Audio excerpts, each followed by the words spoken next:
Bonjour à tous, bienvenue pour ce podcast Armée et territoire ici sur le stand du ministère des Armées au Salon des maires 2024. Pour cette première rencontre, on va se rendre dans le département de l'Eure, l'Eure où a été signée la première convention armée-collectivité, c'était le 14 avril 2023.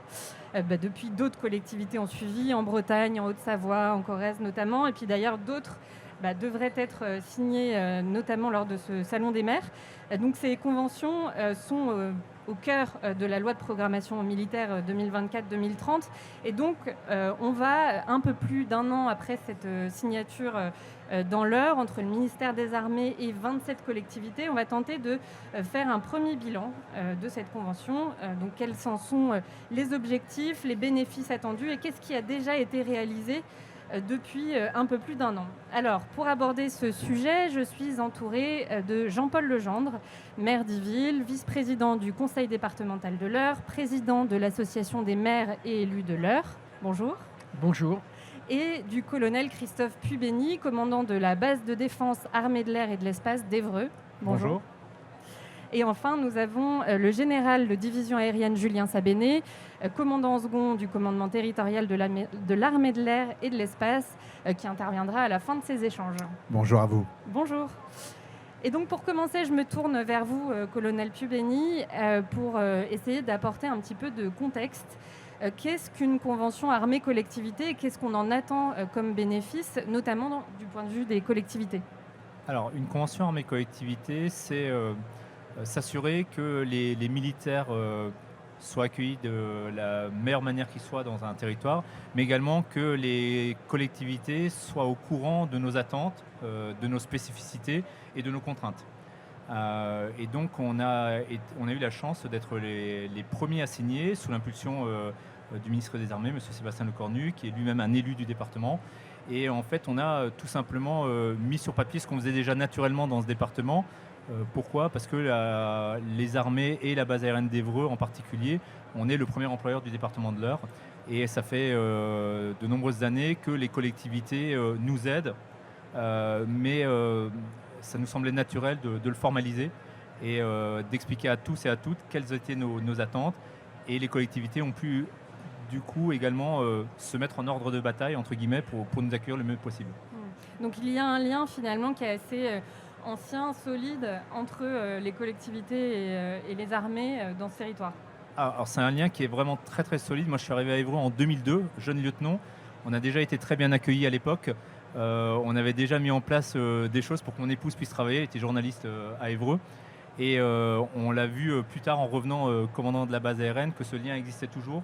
J'ai pu voir mes anciens mécaniciens navigants Transal travailler au conseil départemental de l'Eure. J'ai pu voir des époux de conseillers départementaux être médecins réservistes sur la base aérienne d'Évreux. Et en fait, c'est quelque chose qui s'est construit au fil des années. On a une base qui est extrêmement bien implantée.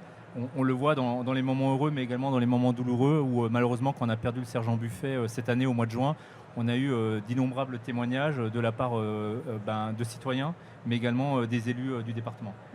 Monsieur le maire, vous confirmez ce lien solide finalement entre ces collectivités et les armées sur votre territoire ? Alors, je le confirme tout à fait d'une façon générale. Je pense que dans notre département, l'armée est regardée de façon très positive, déjà par principe.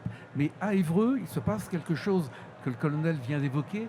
Le lien entre ce qui s'appelle la base aérienne 105 aujourd'hui et la ville d'Évreux est très très profond.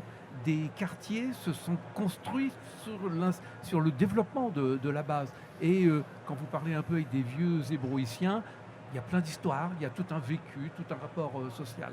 Alors aujourd'hui, la base qui s'est profondément développée, renouvelée, devient aussi un acteur économique. Et c'est un élément qu'il ne faut pas négliger. C'est aujourd'hui, je parle sous votre contrôle, colonel, mais le premier employeur du département et qui impacte fortement tout ce qu'il y a autour comme territoire. Donc voilà, un accueil favorable de principe, renforcé par une coopération économique et sociale. Alors venons-en à cette convention finalement qui a un peu plus d'un an aujourd'hui.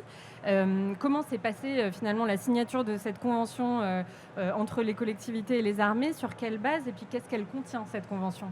Alors, je sais que ça s'est très bien passé, que ça a été sollicité et que ce qui était attendu. Alors, en ce qui me concerne, je dois à la bienveillance du colonel parce que j'ai dit, moi je suis président d'une communauté qui, après tout, n'est pas du tout éloignée et qui, économiquement, est également impactée par le développement de la base.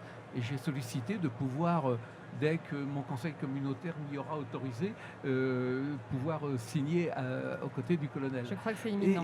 Et je sais par mes collègues des autres intercommunalités, c'est-à-dire les trois plus grandes, les trois communautés d'agglo, et puis un certain nombre de villes, de communautés de communes qui ont signé, eh bien, elles ont, comme l'indiquait le colonel, on a mis noir sur blanc ce que, de façon pragmatique, on faisait déjà un peu, mais avec la volonté quand même de l'approfondir.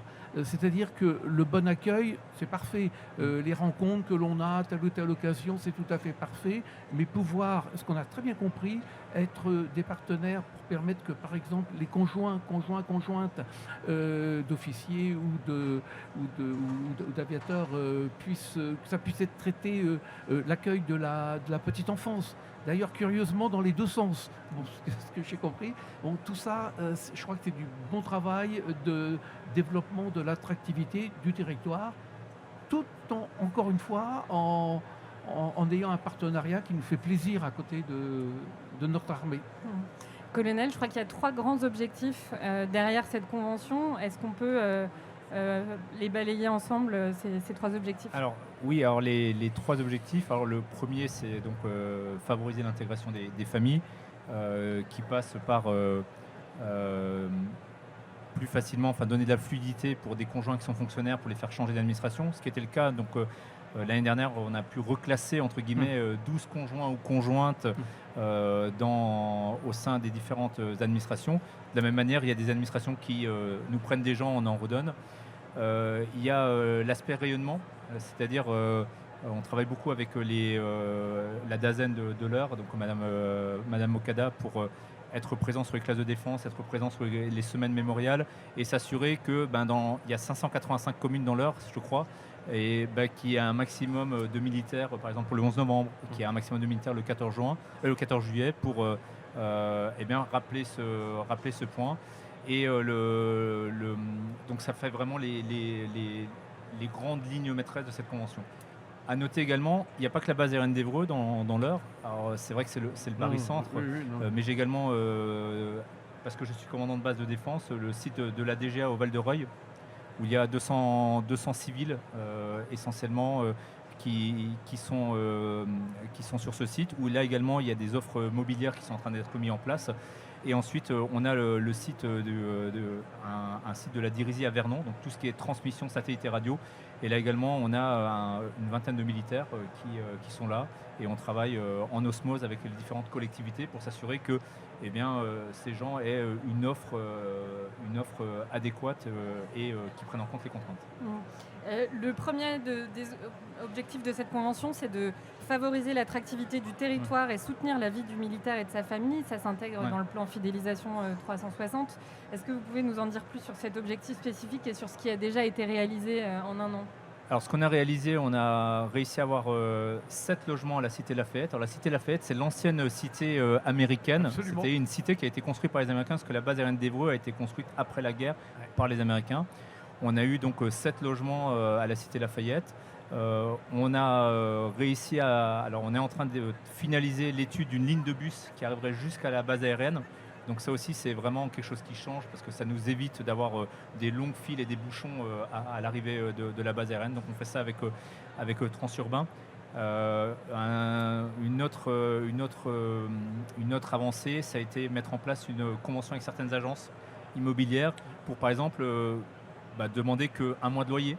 Un jeune qui sort d'école n'a pas encore sa solde pleine. Sortir 2 mois de loyer plus des frais d'agence, ça peut être quelque chose qui est compliqué. Donc on a mis ça en place également par cette collectivité. Et la dernière chose qu'on a mis en place, c'est l'accueil des ultramarins. J'ai 180 ultramarins sur la base aérienne d'Évreux. Là également, on a mis avec certaines agences, donc la DGFIP va aider pour tout ce qui est déclaration d'impôts pour ces personnes-là. Et également, on a des commerces, certaines banques offrent des ouvertures de comptes préférentielles. C'est-à-dire qu'on arrive à ouvrir des comptes pour des militaires avant même qu'ils soient sur le territoire hexagonal. Donc, et ça, c'est grâce à des mises en relation du conseil départemental vers une banque. Voilà. Donc c'est vraiment l'ensemble de ces aspects qui font que les militaires, ils aient envie de venir dans l'heure. Et surtout, ce que je constate moi en tant que commandant de base, une fois qu'ils y sont, ils n'ont plus envie de partir. Monsieur le maire, vous confirmez? Ah, je confirme tout à fait. Il y a une très bonne ambiance dans le département de l'Eure, déjà naturellement. Et puis, le colonel y faisait allusion, la présence du ministre des Armées dans notre département, au sein du conseil départemental, forcément, c'est un facteur qui joue beaucoup. Et tout récemment, on a pu participer à une très belle cérémonie à Vernon pour le 11 novembre. Il est vrai que sa présence, et puis ce qui accompagne un ministre des Armées, ça donne un éclat touchant aux cérémonies. Et donc cet accueil finalement des militaires, c'est aussi un accueil de familles entières qui viennent sur ce territoire. Est-ce que sur ce volet-là, vous voyez l'impact sur vos collectivités, sur vos territoires? Je peux en témoigner pour ma propre communauté de communes. Toute la partie sud est marquée par l'arrivée qui est très appréciée parce que ce sont quand même des gens, vous n'allez pas écouter, mais de qualité, qui participent aux cérémonies. Vous savez, quand quelques éléments dans un 11 novembre d'un village viennent en habit, ça se voit, ça s'apprécie. Le fait de pouvoir leur parler, d'échanger, c'est extrêmement apprécié. Le second volet de cette convention concerne la jeunesse. Oui. Comment est-ce que ça se matérialise sur le territoire? Comment ça s'incarne? Qu'est-ce qui a été réalisé jusqu'à aujourd'hui? Eh bien, les manifestations qui se sont déroulées, l'Union des maires y est où j'y suis, où je suis représenté. Et là aussi, alors, le nombre reste, c'est une avant-garde, on va l'espérer, hein, c'est pas encore la totalité de la jeunesse, mais néanmoins, je vois par exemple quelque chose qui s'est fait comme l'école des porte-drapeaux. Ouais. Ça peut faire sourire, c'est formidable parce que nos anciens, ils disparaissent et ça c'est la loi de la nature. Et puis on voit un certain nombre de jeunes gens, de jeunes filles, et ils sont formidables ces jeunes. Alors on espère qu'ils vont se répandre un petit peu, se multiplier, mais c'est un bel exemple. Hein. Et monsieur le colonel, pardon, est-ce que je peux vous demander les mesures qui ont été prises pour la jeunesse dans le cadre de cette convention? Oui, alors comme le disait le président, effectivement, l'école des porte-drapeaux qui a été financée intégralement par le conseil départemental de l'Eure. Donc là, en fait, on fait une formation de jeunes parce qu'en fait, nos anciens ont l'âge de leurs artères. Et donc, on les habille, on leur offre un drapeau. Et on a parfois, comme à Mortemer au 1er septembre avec le ministre, on a vu un papa et sa fille porter le drapeau. Donc il y a ça. Il y a l'accès donc il y a les forums de la défense qu'on a fait l'année dernière. On a fait une dizaine. On a également des classes de défense. Alors c'est un tel succès que je suis obligé, par exemple pour l'établissement Notre-Dame-Saint-François à Évreux, en fait j'ai dû prendre un régiment de l'armée de terre dans le 91 parce que en fait mes unités étaient déjà prises un peu partout. Et ça aussi, pourquoi les jeunes aiment beaucoup ces aspects classes de défense, c'est parce qu'ils découvrent nos métiers, mais surtout ils découvrent les valeurs morales qui ont fait qu'il y a des années on s'est battu pour notre liberté. Donc la classe des Issureurs, on les a ramenés le 8 novembre pour raviver la flamme sur l'Arc de Triomphe, ça fait la deuxième fois. Donc eux, ils sont couplés avec un escadron de mécaniciens avions. On a des classes qui sont couplées avec des professionnels des systèmes d'information et de communication. On a une classe qui est couplée avec notre escadron franco-allemand. Donc là, je fais des infidélités à l'heure parce que c'est une classe du 95. Mais en fait, ce qu'il faut aussi entendre par cela, c'est que on essaie de rayonner un peu plus loin que le département. Oui. Et enfin, le dernier point, ça a été le challenge des cadets qui a été une vraie réussite. On a fait ça au mois de mai. Ça a été une réussite parce que ce sont les cadets de l'armée de l'air qui ont gagné, donc les escadrilles Air Jeunesse. Donc ça, c'est la première réussite à mes yeux. Mais surtout, on a réuni les cadets de gendarmerie, les cadets de police, les scouts de France, les cadets des pompiers, une association laïque à Évreux, donc AL2E. Et on a fait un challenge sportif et un challenge mémoriel sur le 6 juin. Et ce qu'on a fait à l'hippodrome Navarre de la ville d'Évreux. Et je pense qu'on le refera. Ça s'appelait au sport citoyen. Et nous avons aussi soutenu le passage de la flamme qui est passé à Vernon où les armées étaient représentées grâce à l'influence qu'a aujourd'hui M. Sébastien Lecornu à Vernon. Ces actions qui contribuent aussi à diffuser l'esprit défense, qui je crois est le troisième objectif de la Convention. Qu'est-ce que vous pouvez nous en dire ? Alors, diffuser l'esprit défense, c'est déjà d'être présent au quotidien. On fait des conférences de garnison, donc, où on invite régulièrement des gens sur la base. L'esprit de défense, avoir des réservistes opérationnels, des réservistes citoyens. Donc on a un grand réseau de réservistes citoyens. On a des correspondants défense identifiés dans les mairies qu'on invite une fois par an sur... alors oui, certes sur la base aérienne, parce que c'est le barycentre des armées au sein du département de l'Eure, mais on les invite une fois par an où on fait un point d'actualité. Et en fait, c'est ces petits relais-là qui vont diffuser l'esprit de la défense. Que l'esprit de défense, c'est pas seulement se dire je m'engage, c'est comprendre les valeurs qui sont dans l'ADN des militaires et se dire comment au quotidien ces valeurs peuvent aussi faire en sorte que je m'intègre bien au sein de la société. Et donc c'est comme ça qu'on diffuse cet esprit de défense. Ça marche très bien. On a énormément de réservistes citoyens. On en a certains qui veulent devenir réservistes opérationnels derrière. Jusqu'à la préfecture, l'ancien DIRCAB, M. Carl Terolion, demande maintenant à être réserviste opérationnel. Donc l'esprit de défense diffuse vraiment. Monsieur le maire, sur finalement cet impact du lien entre l'armée et les collectivités, qu'est-ce que vous voyez comme impact positif finalement sur vos collectivités ? Moi, je constate qu'effectivement, c'est une opération qui réussit. Tout récemment, je parlais avec mon premier adjoint, que je ne connaissais pas spécialement intéressé par la chose militaire, et qui revenait, mais absolument enthousiaste d'une conférence organisée à la base aérienne. Et de même, au conseil départemental, une jeune femme qui est chauffeur, et puis en parlant avec elle, j'ai découvert qu'elle était dans la réserve. Et oui, c'est assez sympathique de voir des gens de différents milieux, différentes conditions. Mais encore une fois, vous n'êtes pas dans un monde hostile dans le département de l'Eure. Par tradition, c'est un département qui se sent proche des forces de l'ordre. Et la présence du ministre des Armées ne nuit pas par rapport à ça, c'est évident.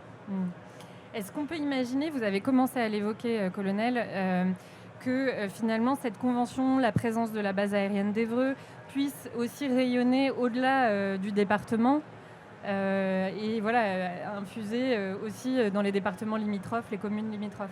Alors c'est à l'origine, quand les conventions étaient prises il y a un an, c'était effectivement le rôle des délégués militaires départementaux. Donc j'ai la chance d'avoir ces 3 casquettes parce qu'il y a des départements où les armées sont moins bien représentées. Donc je pense aux départements voisins de l'Eure, la Seine-Maritime tout simplement, ou l'Orne également, qui sont des départements où il y a très peu de présence.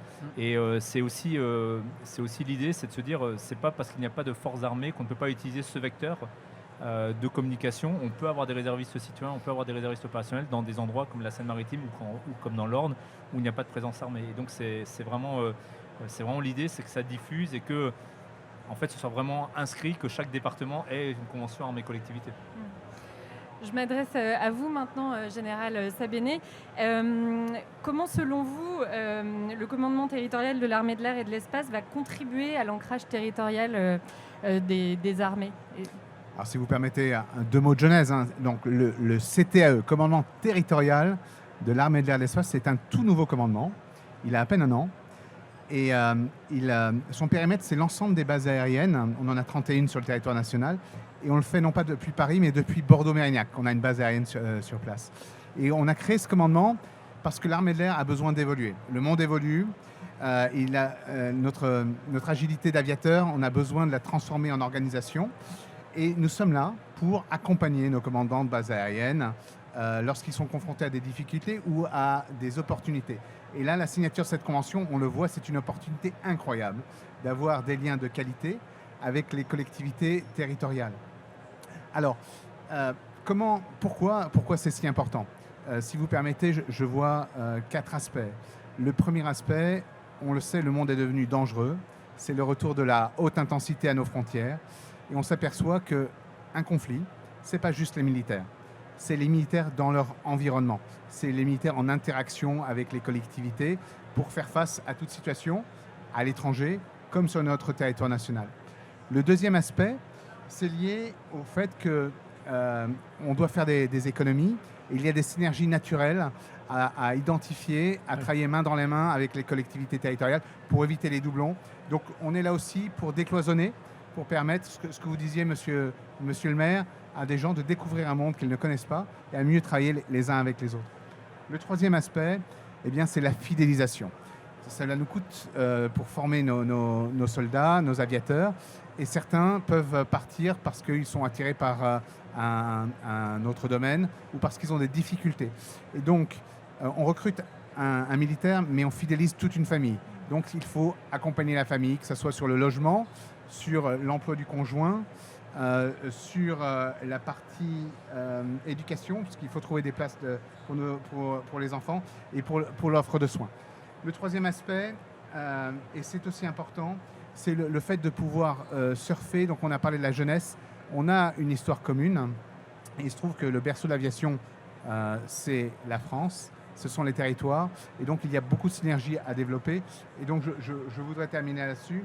Le CTAE, en jouant le rôle de courroie de transmission, de courroie de démultiplication au profit des bases aériennes, elle peut multiplier ces synergies et elle peut accompagner la base aérienne. Et lorsqu'ils font des démarches en faveur de la jeunesse, l'escadrille Air Jeunesse dont parlait le colonel Pubeni est sans doute une des premières qui a été une des toutes premières créées. Et aujourd'hui, c'est une success story incroyable. On a beaucoup de gens qui frappent à la porte. Et vous montrez du doigt à ces gamins, à ces enfants, on leur transmet un patrimoine qu'ils ne connaissaient pas et ça leur ouvre des voies. Et le fait, par exemple, que ça soit féminisé à presque 50%, ça nous montre qu'on est sur le bon chemin. Donc autant, si vous voulez, de facettes que l'on peut exploiter et que le fait qu'on puisse travailler main dans la main au profit de toutes nos bases aériennes devrait nous aider à créer du lien avec les collectivités territoriales. Et c'est d'ailleurs pour ça que nous avons recruté une conseillère territoriale, c'est Madame Johanna Campinos, et elle m'accompagne, qui vient du monde de la territoriale pour justement faciliter, ouvrir de nouvelles portes et développer de nouvelles synergies qui devraient profiter à tous. Merci beaucoup, Général, de nous avoir aidé à conclure ce podcast, ce premier podcast Armée et Territoire.